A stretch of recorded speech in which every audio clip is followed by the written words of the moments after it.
Issues of self-determination, peace, justice and freedom are very important for the European Free Alliance group in the European Parliament. That's why a delegation of 3 MEPs visited Palestine to witness at first hand the situation in the West Bank, to see for themselves how ordinary people are managing in their day-to-day lives with all of the challenges that they face.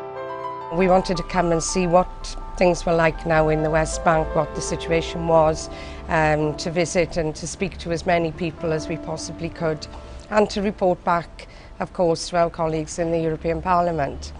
I think that we've had a few days packed full of visits, and we have met a real cross-section of society here, politicians, people in schools, the refugee camp, all sorts of people.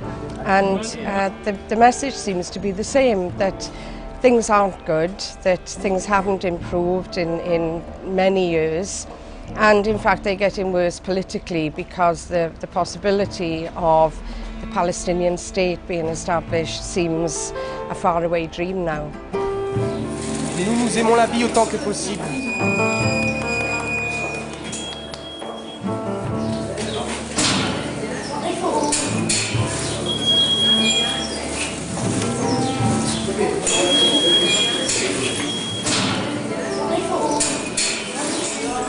Hebrón é o símbolo e o exemplo vivo deste sistema de discriminación. É tan dura a vida ali que incluso pois a xente ten restriccións para ir á escola diariamente. Vimos como os meniños non podían acceder á escola pola que accedían normalmente. E todo porque se instalaron ali 400 colonos xudíos. 400 colonos nunha poboación de 156.000 habitantes que condicionaron, que cambiaron a vida das palestinas et palestinos d'Hébron. On a le sentiment que la situation chaque jour devient plus complexe et il y a vraiment des tensions qui restent très très fortes et qui restent refoulées par la répression, et uniquement par la répression, et non pas parce qu'il y aurait une situation qui s'améliorerait d'une façon ou d'une autre. The city of Hebron is divided into 2 parts. Most important part as under the Israeli occupation directly until this moment. So we have 102 checkpoints surrounding the old town, and every Palestinian wants to enter or to deliver any kind of service for the Palestinians there should take a permission from the Israeli side. We are passing into H2, the restricted part of Hebron, where settlers attack the people every day, and the closed shops, the closed apartments, the closed markets, and this is the main checkpoint, which is preventing the people from living normally in this side. So we will pass this checkpoint, and it's one of the 20 checkpoints in Hebron. And everybody has to go through. Everybody. If you go to school, if you go to university, if you go to your work, if you want to do shopping, daily shopping, you have to pass the checkpoint. I pass this checkpoint more than 10 times a day. How often would it close, for example? Maybe now they will close it. Nobody knows. But at least a week, once a week. Okay, let's pass it.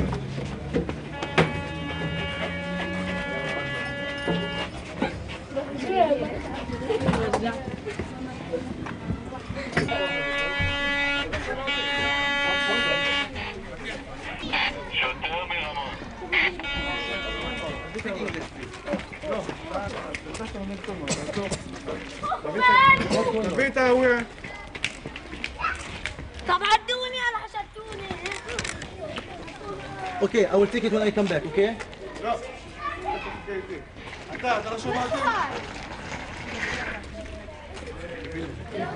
אתה הלך אחורה. מי נתן לך? אעطيته انا للجو. אל תענה לי, אל תענה לי. Why you are nervous? Why you are nervous? אל תענה לי. What's going on? What's going on? Okay, what's going on? What's going on? What's going on? Tell me. אתם לא שומעים אותי? תקשיבו כולם. אתה רואה איפה שהמדרגות? אתה רואה איפה שהמדרגות? לכו לשם. Go back. There. Understand English?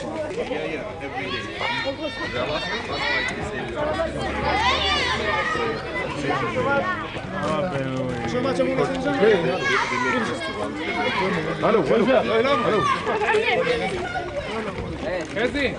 חזי, תירגע. בואי.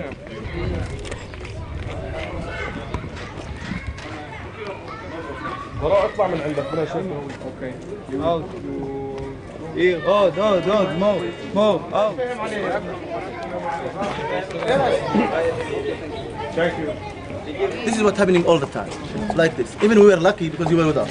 You know, usually the soldiers are allowed to detain me or detain any Palestinian for 3 hours. And usually they tell us, okay, 3 hours, you wait at a checkpoint 3 hours. You know it means 3 hours. 3 hours and 3 hours and 3 hours. It's every day like this. And they arrest, you know, here, every day almost 1 or 2 Palestinians. For nothing. It's like Every this. day. Yeah. Every day. And yeah, every day. And if we don't... The West Bank city of Hebron is a flashpoint in the Israeli-Palestinian conflict. Settler activity has led to violence against Palestinian civilians, destruction of Palestinian property, and abuse of Palestinian rights under international law. Discriminatory privileges for settlers further compound these abuses and create an environment in which settlers can act with apparent impunity.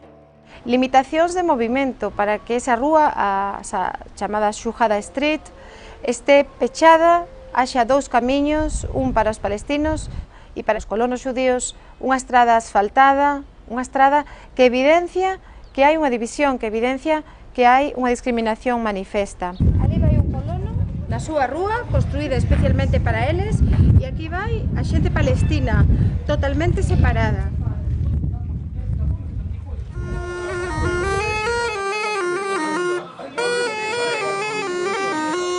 On vient donc de traverser Hébron, on a vu que c'est une ville magnifique qui a un potentiel économique énorme et ce potentiel n'est pas du tout mis en valeur. Les gens sont dans une situation de souffrance énorme et ensuite quand on franchit cette ligne de démarcation, on voit de l'autre côté un endroit désert, enfin tout ça est irréaliste. This was the main street in Hebron. It was full of shops. It was the centre of the city and city life. And now, as you can see, it's closed. Not only are the shops closed, but the whole street is closed to any Palestinians. I can stand here because I'm not Palestinian, and the Israeli settlers can use this street, the soldiers use this street, the police who are here to look after the settlers use this street. But if the Palestinians want to travel down this way in the city, then they have to go up behind this wall and through the graveyard. It really is a system like apartheid.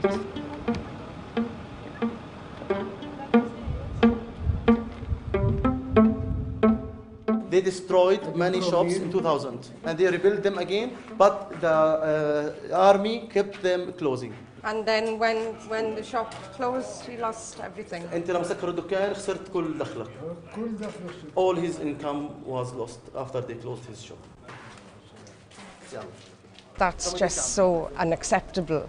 I think we were all shocked by that, and I don't think that people outside know that is going on. I don't think they realise to what extent there is segregation and discrimination here.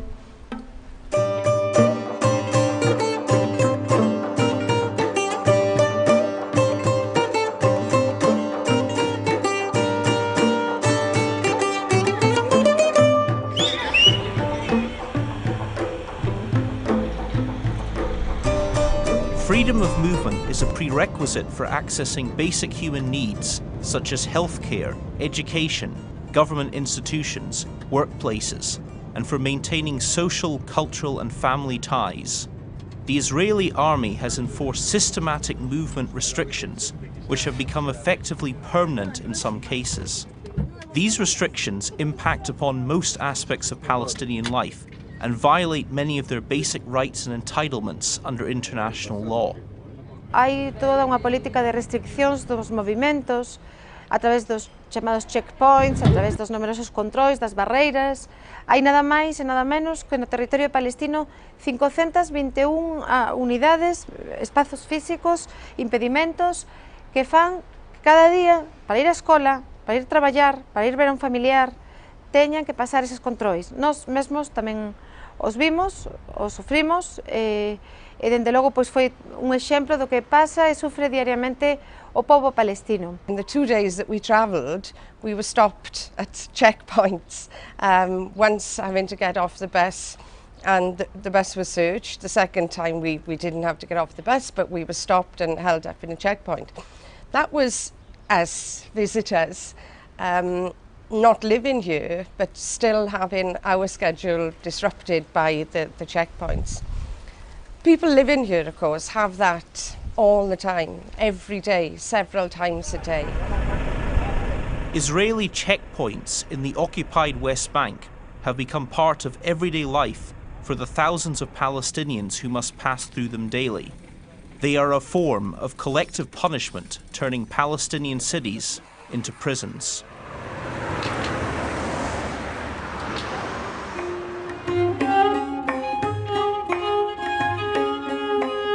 But these closures in the West Bank do not consist only of military checkpoints and partial military checkpoints, but also of earth mounds, trenches, roadblocks, road gates, and above all, one of the largest separation barriers in the world. Le mur qui a été érigé ces dernières années est la preuve que la question d'Israël et de la Palestine, au lieu d'aller vers des solutions, va vers une aggravation.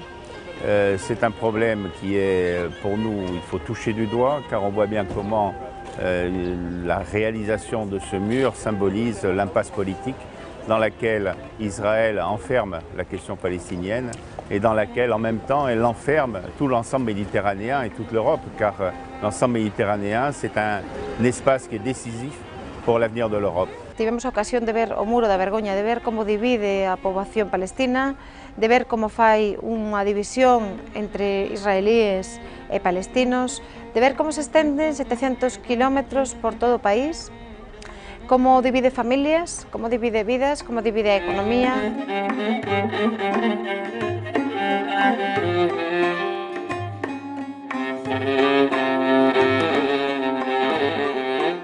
This giant wall has been built within the territory of the West Bank, rather than along the Green Line, which is the de facto internationally recognized border based on the Armistice Line of 1949.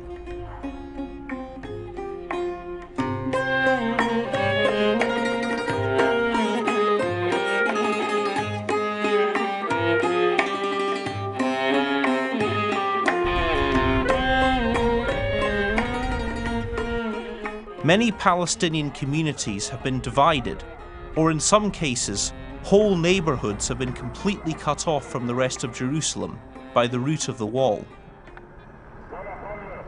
One of the most important things of this Greater Jerusalem concept is to create, as Netanyahu, as Olmert, as Barak, as all of their formers have repeatedly said, to create such a huge Jerusalem that it would be impossible to divide it. When the time will come to finally put the card of Jerusalem on the negotiation table, Israel can argue that dividing Jerusalem will actually harm her civilians. The more that you build around it, the more difficult it will be to separate it, and having East Jerusalem as the capital of a future Palestinian state, all of these enclaves will exist without having geographic continuity between one each other, surrounded by settler development.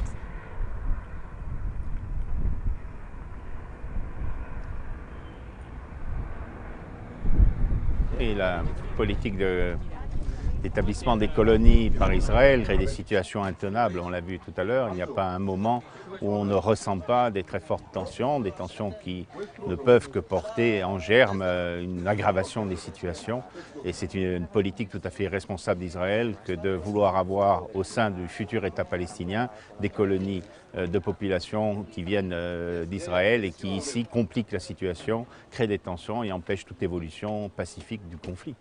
Everything is connected. You know that game, Connect the Dots? It's pretty much the same thing here in Jerusalem. You see maybe a settlement here, a police station here, another settlement here, and you don't always understand why are they placed there? What's the point? But I mean, settlements is never what they seem to be. It's always what's going to surround them. And if you have a settlement, slowly you'll have another neighborhood built to this settlement, and then another settlement, and then there's a corridor connecting between the settlement, and then a road connecting between them, and slowly you see these dots connecting, expanding and annexing all the land surrounding it. It's exactly what we can see here. 3,500 housing units planned to be developed on that area. Since 1967, Israel has established about 150 settlements in the West Bank, including in East Jerusalem, in addition to some 100 outposts erected by settlers without official authorization. In my opinion, Israel is killing the very last opportunity of two-state solution because of its expansionist policy of settlement building and land appropriation and annexation. What we face today is a possibility of the destruction of the two-states option. And the only solution then will be one-state solution.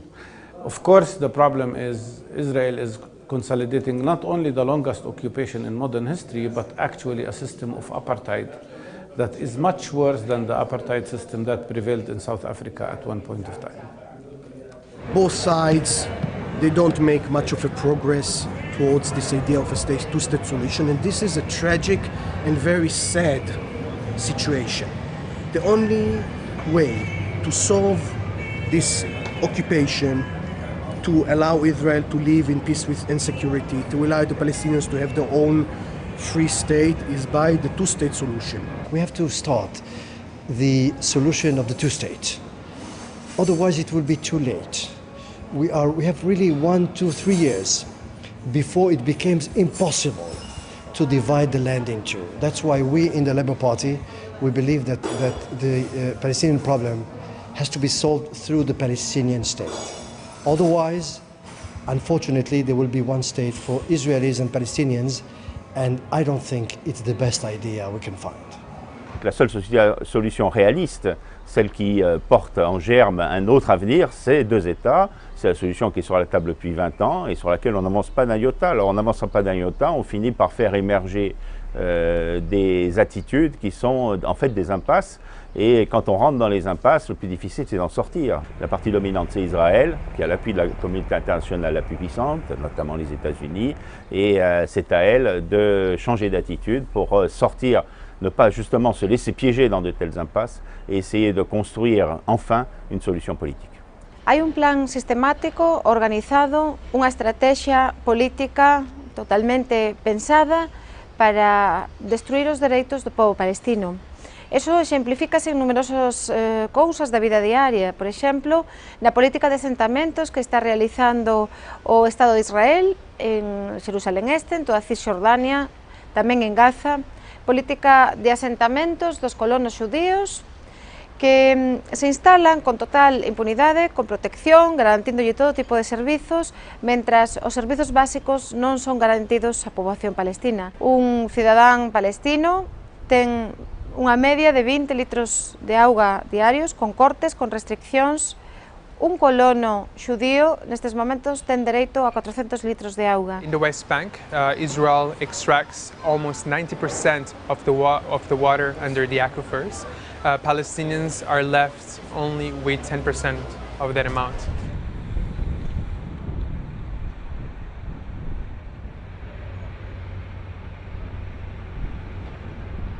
The extra water the Palestinians need, they actually have to buy back from the Israelis, even though it's their own water. People don't have enough for showers, for everyday use, things that we just take for granted.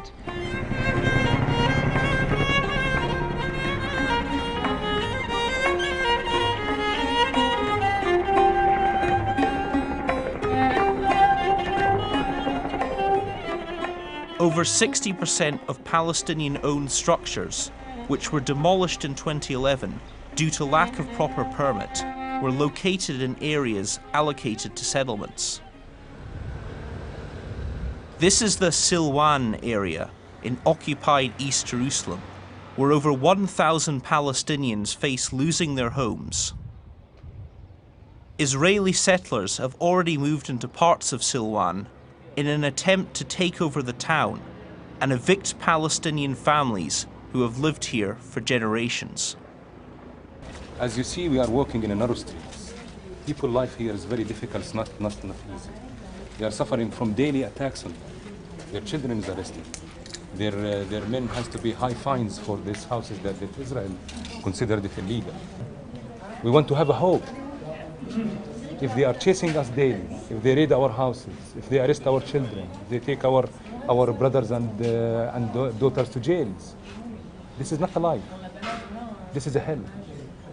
Neste momento pois hai moitas familias que están esperando o aviso de que súas casas sean demolidas e que ademais faise con moitísima alevosía, chegan de noite, non avisan, eso ten un tremendo impacto psicolóxico nas familias, nos nenos que teñen medo. On met à nu l'argumentation de prétexte que Israël n'arrête pas de mettre en avant pour arriver à ses fins, c'est-à-dire la disparition de la présence palestinienne à Jérusalem.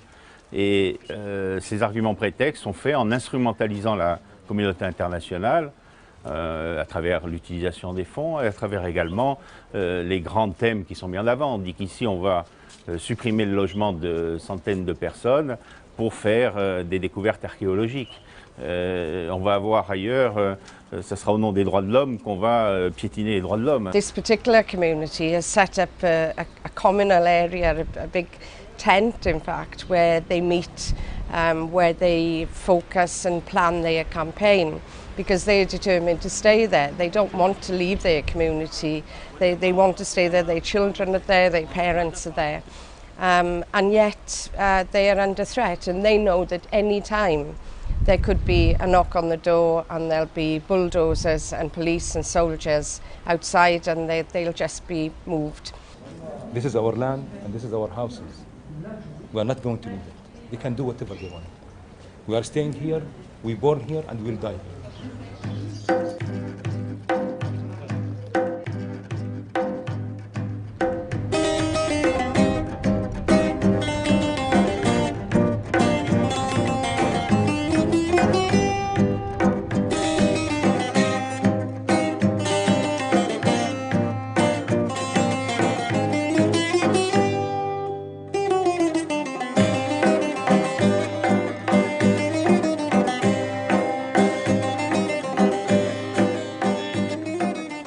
This is the Amari refugee camp near Ramallah. The camp's been here since 1948, and there are 8,500 people living in a very small area. You can see the street behind me here is quite narrow and not made, but some of the streets are very, very tiny. The houses are very high. They've built story after story to accommodate members of the family, because the people living here simply can't afford to buy homes outside of the camp in Ramallah. They just don't have enough money. The camp is funded by UNRWA, but they provide the basic services. The other activities in the camp have to be provided by the people themselves. But of course they are refugees, and more than anything they feel very, very strongly about the homes, about the land that their families lost in 1948, the land that still belongs to them. And if the occupation was to end, then they would have their own land, their own homes. That's their hope, that's our hope too.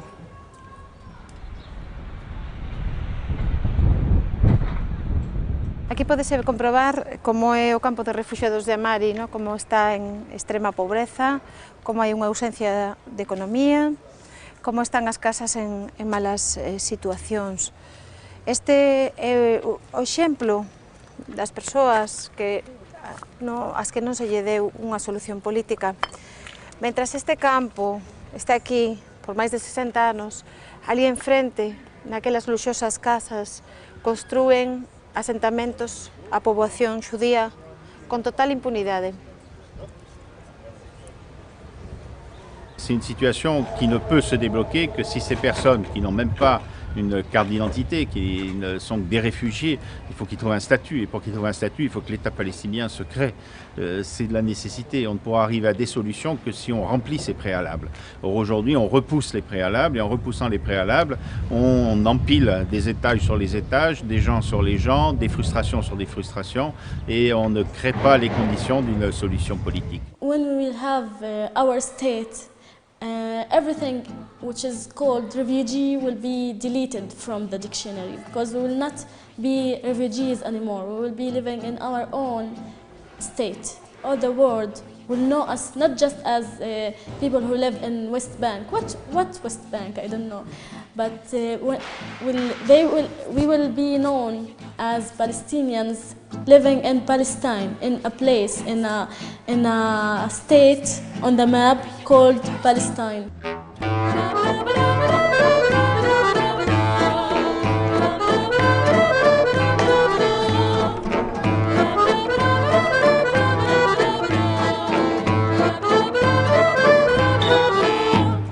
We are not asking for the moon.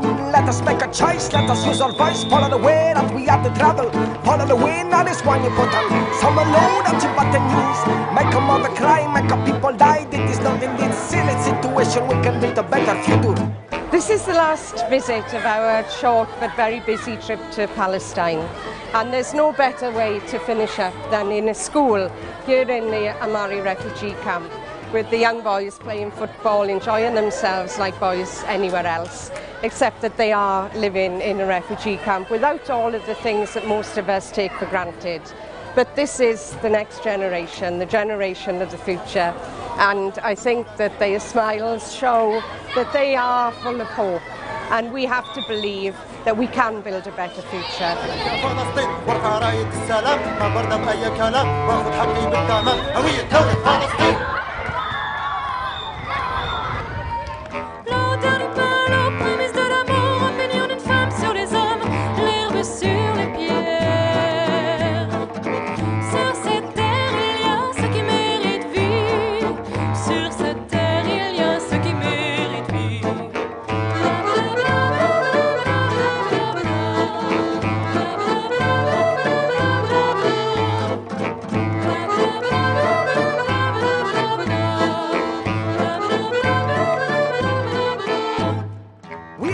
Asking for the moon, let us make a choice, let us use our voice, follow the way that we have to travel.